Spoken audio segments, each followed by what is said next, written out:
The Florida Project. The plot follows a 6-year-old girl living in a motel with her rebellious mother in Orlando as they try to stay out of trouble and make ends meet. The title of the film is derived from the early project name for the Walt Disney World Resort located near the setting of the film. Now, the Florida Project. This one I actually really liked. I didn't like it at first because of how I couldn't. It's really difficult to get used to how this movie, the acting is done in this movie. It's done in a like a really realistic way, to where it feels like you're watching somebody actually having a real conversation. You're watching real kids play.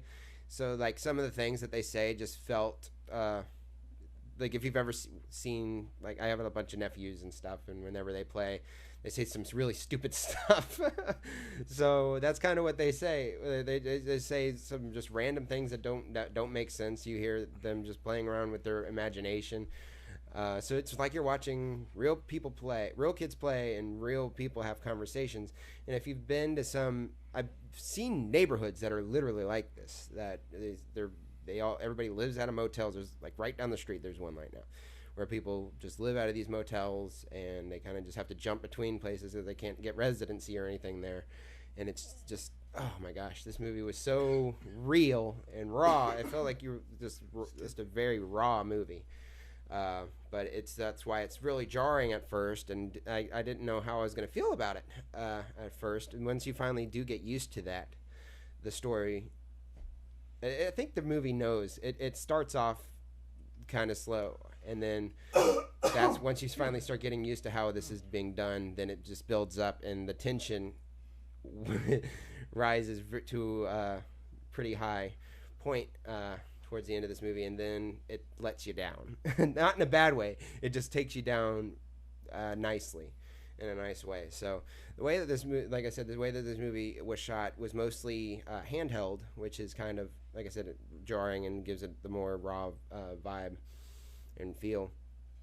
But as far as the characters, though, you don't really like any of the characters in this movie, except for Willem Dafoe's character, who plays the manager for this motel. He hopes you like some of these characters because he likes these characters. He seems to like everybody, and he will help anybody out, especially this mother and her kids. He helps out several times in this movie because you really wonder how they're going to make it to the next week, because this does go by over several weeks during this summer time that this movie is taking place. And you just wonder each week, how are they going to get their next week's rent and stuff. So it's really interesting, and he helps them out in really clever ways and just really believable ways. So that helps you like the characters because he likes them. If you were to go based out in this movie without him, I don't think you'd like anybody, and you wouldn't care about what they're going through. So that's sort of a really interesting way to do a story. But as far as performance-wise, because of the way that these characters, like I said, it felt ad-libbed for the most part. And like I said, improvised performances is what I'm going based off of what I saw. I don't know for sure if these are actually improvised performances, but it did feel really improvised. I don't know that anybody's going to get nominated for an Oscar. If anybody did, it would probably be Willem Dafoe, but he doesn't really deliver an Oscar-worthy performance. He doesn't really have his Oscar scene in this movie.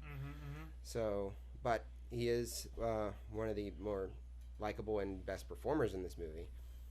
But overall, like I said, I enjoyed it. It's an interesting